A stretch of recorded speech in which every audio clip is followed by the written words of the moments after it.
नमस्कार दोस्तों। तो आज हम स्टार्ट कर रहे हैं सामाजिक विज्ञान, हमारा पर्यावरण, कक्षा 7वीं का भूगोल। ठीक है। तो हम जो आपकी क्लास 7th है उसकी भूगोल की समरीज कर रहे हैं। ठीक है। ये इंग्लिश हिंदी दोनों में होगी। तो ये वाली हिंदी में है, इसके बाद हम इंग्लिश वाली अपलोड कर देंगे। ठीक है। वैसे एनसीईआरटी अगर आप यूपीएससी और किसी भी गवर्नमेंट एग्ज़ाम के लिए प्रिपरेशन कर रहे हैं तो आपको NCERT line to line wise पढ़नी चाहिए।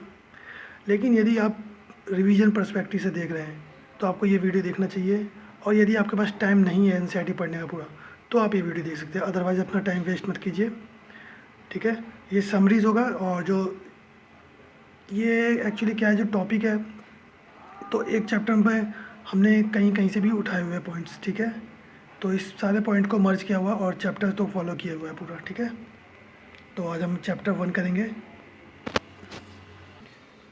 तो ठीक है, हमारा पहला चैप्टर है पर्यावरण। तो स्टार्ट करते हैं अपना। देखिए, जो पर्यावरण के घटक कौन कौन से होते हैं? प्राकृतिक और मानव निर्मित। ठीक है। जो प्राकृतिक चीज़ें होती है वो होती है, और जो मानव द्वारा निर्मित की जाती है वो होती है। प्राकृतिक कौन कौन सी होती है? देखिए, स्थलमंडल, वायुमंडल, फिर आपका जलमंडल। ठीक है। और जो भी जीवित चीज़ें हैं, ठीक है, उसे हम जीव मंडल कहते हैं। ठीक है। स्थलमंडल भूमि को कहते हैं, वायुमंडल वायु को कहते हैं, आपको बताइए जलमंडल जल हो गया। ठीक है। मानव निर्मित जैसे भवन, पार्क, घर हो गया, आपका स्कूल हो गया, तो ये मानव निर्मित होता है। ठीक है। आपने जो समरीज तैयार की है ना, पॉइंट वाइज की है, ताकि आपको एक फैक्ट की तरह पूरा याद हो जाए।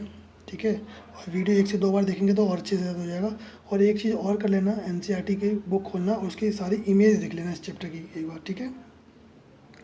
और फिर देख के क्या करना है आपको, हमारी वेबसाइट पे जाना है। आप ये लिंक देख रहे होंगे ये। ठीक है। ये हमारी लिंक है, इसको फॉलो कीजिए वेबसाइट पे जाके, और इसी चैप्टर के एमसीक्यू सॉल्व कर लीजिए। ठीक है। इससे और आपके माइंड में सेट हो जाएगा। ठीक है।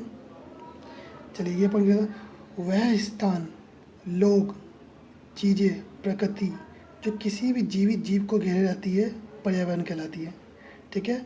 कोई भी जीवित है, इंसान है, क्या पक्षी है, जानवर है, उसके चारों ओर कोई भी चीज़ है, तो उन सबको क्या मिला के क्या कहते हैं? पर्यावरण कहते हैं। ठीक है। पर्यावरण प्राकृतिक और मानव निर्मित घटनाओं का एक संयोजन है। ठीक है। पर्यावरण किस किस चीज़ से मिलकर बना है? प्राकृतिक और मानव निर्मित घटनाओं से मिलकर बना है। ठीक है। जबकि प्राकृतिक पर्यावरण पृथ्वी पर मौजूद जैविक अजैविक दोनों स्थितियों को संदर्भित करता है। मानव पर्यावरण मनुष्य के बीच गतिविधियों, निर्माण और अंतक्रियाओं को प्रकट करता है। ठीक है। अच्छा, जैविक और अजैविक किसे कहते हैं? जैविक उसे कहते हैं जिनके अंदर जान होती है, जैसे पौधे, पशु। ठीक है। अजैविक जिनके अंदर जान नहीं होती, निर्जीव वस्तु, नॉन लिविंग थिंग, जैसे भूमि हो गई। ठीक है। प्रकृति वातावरण, भूमि, जल, वायु, पौधे, जानवर प्राकृतिक पर्यावरण का निर्माण करते हैं। ठीक है। स्थलमंडल एक अनियमित सतह है जिसमें विभिन्न भू आकृतियाँ जैसे पहाड़, पठार, मैदान, घाटियाँ आदि आती है। ठीक है। स्थलमंडल मतलब हम लोग जहाँ पे रहते हैं उसे स्थलमंडल कहते हैं। और अनियमित मतलब जो हमारी जो ज़मीन है वो बिल्कुल सीधी थोड़ी ना है, ऊपर नीचे ऐसे ना, कहीं सीधी है, फिर कहीं पानी है, तो इसलिए अनियमित है। पृथ्वी की सतह एक जटिल है जिसमें पर्यावरण के 3 मुख्य घटक मिलते हैं और परस्पर क्रियाएं करते हैं। पृथ्वी का ठोस भाग जिस पर हम रहते हैं उसे स्थलमंडल कहते हैं। ठीक है। जिस पे हम अभी हैं उसे स्थलमंडल कहते हैं, और ये बहुत ठोस भाग होता है। ठीक है। और स्थलमंडल क्या होता है? पृथ्वी का सबसे ऊपरी परत होता है और बहुत ठोस होता है। ठीक है। ये भी ध्यान रखना आपको। स्थलमंडल क्या है? स्थलमंडल बना हुआ चट्टानों और खनिजों से। ठीक है। और जो ये मिट्टी की एक पतली परत से ढका हुआ है। स्थलमंडल क्या है? एक अनियमित सतह है। ठीक है। जिसमें आपको क्या मिलता है? पहाड़, पठार, मैदान, घाटियाँ, जो भी चीज़ आप देखते हैं वो मिलता है। ठीक है। भू आकृतियाँ कहाँ कहाँ मिलती हैं? महाद्वीपों के ऊपर भी मिलती है और समुद्र के तल पर भी पाई जाती है। ठीक है। स्थलमंडल क्या है? आप जो भी चीज़ देख रहे हैं इसमें ना, सिर्फ स्थलमंडल के बारे में बताया गया। और स्थलमंडल किसे कहते हैं? जो भी चीज़ आप देख रहे हैं अपने आंखों के सामने, जैसे कि वन, चराई, घास के मैदान, कृषि के लिए भूमि, मानव बस्तियाँ। ठीक है। ये हमें कौन देता है? ये हमें स्थलमंडल ही देता है। ठीक है। स्थलमंडल में हमें और क्या मिलते हैं? खनिज भी मिलते हैं। ठीक है। स्थलमंडल जब कई प्लेटों में टूट जाता है तो उसे हम क्या कहते हैं? स्थलमंडल प्लेट्स। ठीक है। अब बात करते हैं जलमंडल की। जहाँ जल होता है, जल के क्षेत्रों को क्या कहते हैं हम लोग? जलमंडल कहते हैं। जल क्या है? पृथ्वी के बहुत बड़े क्षेत्रों को कवर करता है, ठीक है, और इसी क्षेत्र को हम क्या कहते हैं? जलमंडल कहते हैं। जलमंडल में क्या क्या शामिल होते हैं? नदियाँ, झीलें, समुद्री महासागर, ये सब शामिल होते हैं जलमंडल, ठीक है। जाहिर सी बात है, जलमंडल पानी की बात कर रहे हैं तो ये सभी जीवित जीवियों के लिए बहुत आवश्यकता है इसकी। ये बहुत इंपॉर्टेंट पॉइंट है। जो समुद्र का जल होता है ना, वो हर जगह समान रहता है, ठीक है, उसकी हाइट हर जगह समान रहती है। देखिए, हम भूमि की जो हाइट होती है कैसे नापते हैं? तो भूमि की हाइट नापने के लिए हमें ज़रूरत होती है समुद्र के स्तर की, ठीक है। समुद्र के स्तर से भूमि की ऊंचाई नापी जाती है, और जिस समुद्र के स्तर से हम भूमि की ऊंचाई नापते हैं उसे हम शून्य मान लेते हैं, ठीक है। आप एक बार एनसीईआरटी की सारी इमेज देख लीजिएगा। देखिए, पर्यावरण के क्षेत्र, ये आपका हो गया वायुमंडल, ये जलमंडल, ये स्थलमंडल, ठीक है। जब ये तीनों एक पॉइंट पे मिलते हैं तो वो पॉइंट होता है जैवमंडल। तो जहाँ ये तीनों मिलेंगे, जलमंडल, वायुमंडल, फिर आपका स्थलमंडल, ये बन जाएगा, ठीक है। इन तीनों का पॉइंट जहाँ मिलेगा वो हमारा वायुमंडल बन जाएगा, सॉरी जैवमंडल बन जाएगा, ठीक है। अब बात करते हैं वातावरण की, ठीक है।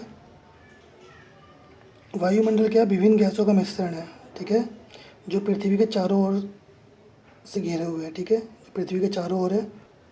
वायुमंडल क्या है? वायुमंडल एक तरह से हवा की एक परत है। जैसे मान लीजिए पृथ्वी है, इसके चारों ओर वायुमंडल, हवा की एक परत है, ठीक है, उसे वायुमंडल कहते हैं। और वातावरण क्या है? वातावरण जो है हमें सूरज की जो गर्मी होती है और उसकी जो रेडिएशन होती है उससे बचाता है हमें वातावरण, ठीक है।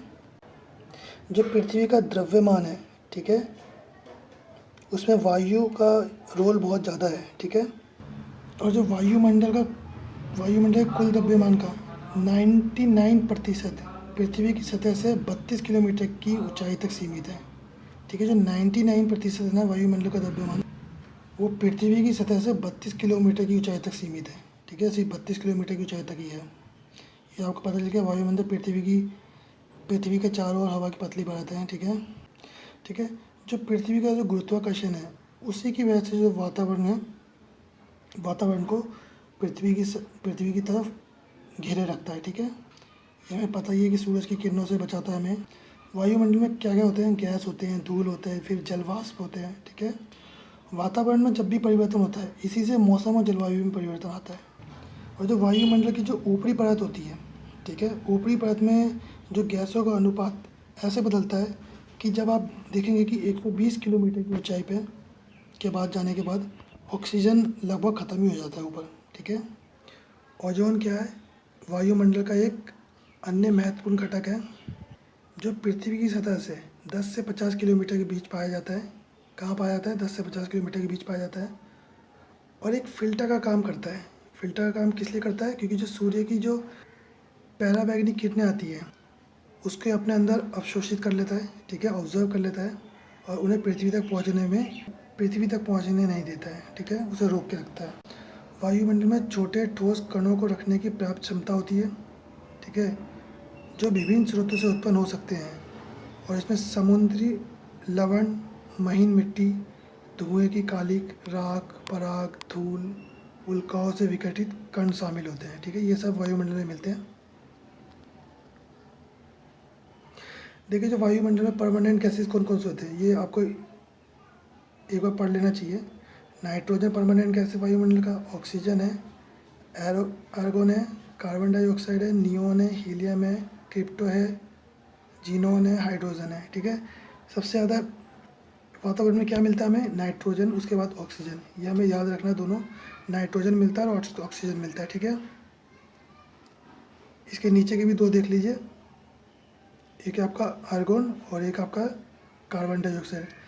आर्गोन देखना इसलिए ज़रूरी है क्योंकि अगर कभी क्वेश्चन आए कार्बन डाइऑक्साइड के बारे में तो आप बता सकते हैं कि आर्गोन की मात्रा ज़्यादा होती है वातावरण में ऑक्सीजन के कंपेरिजन में, ठीक है। अब बात करते हैं जीव मंडल की।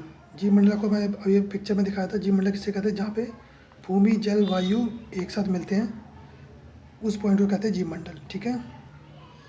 भारत में जितने भी जैव विविधता संपन्न क्षेत्र है उन सबको बचाने के लिए कानूनी रूप से बायोस्फीयर रिजर्व, राष्ट्रीय उद्यान और अभयारण्यों के रूप में संरक्षित किया गया, ठीक है। जितने भी जैव विविधता संपन्न क्षेत्र हैं उनको कानूनी रूप से बचाने के लिए हमने इन तीनों में बायोस्फीयर रिजर्व में, राष्ट्रीय उद्यान में, अभयारण्यों में कन्वर्ट कर दिया गया, ठीक है, ताकि इनकी देखरेख अच्छे से हो सके। बायोस्फीयर रिजर्व के बारे में देखे तो भारत में 18 बायोस्फीयर रिजर्व है। आपको पूरा याद करने की कोई जरूरत नहीं है, वह पढ़ लीजिए। पन्ना मध्य प्रदेश में है, एक बार मैं आपके लिए रीडिंग कर देता हूँ, ठीक है। देवांग देवांग अरुणाचल प्रदेश में, देहांग देवांग मानस आसाम में, डिब्रू सेखोवा आसाम में, नौकरेक मेघालय में, सिम्पलीपाल उड़ीसा में, नंदा देवी उत्तराखंड में, कंचनजंगा सिक्किम में, सुंदरबन पश्चिम बंगाल में, शेषचलम आंध्र प्रदेश में, अगस्त्य माला कर्नाटक, तमिलनाडु, केरल में, ठीक है। नीलगिरी तमिलनाडु, केरल में। मन्नार का है, मन्नार की खाड़ी तमिलनाडु। ग्रेट निकोबार अंडमान का है, निकोबार द्वीप समूह में, ये तो पता ही है। शीत मरुस्थल हिमाचल प्रदेश, पचमढ़ी मध्य प्रदेश, अचान कमार अमरकंटक मध्य प्रदेश और कच्छ गुजरात में, ठीक है।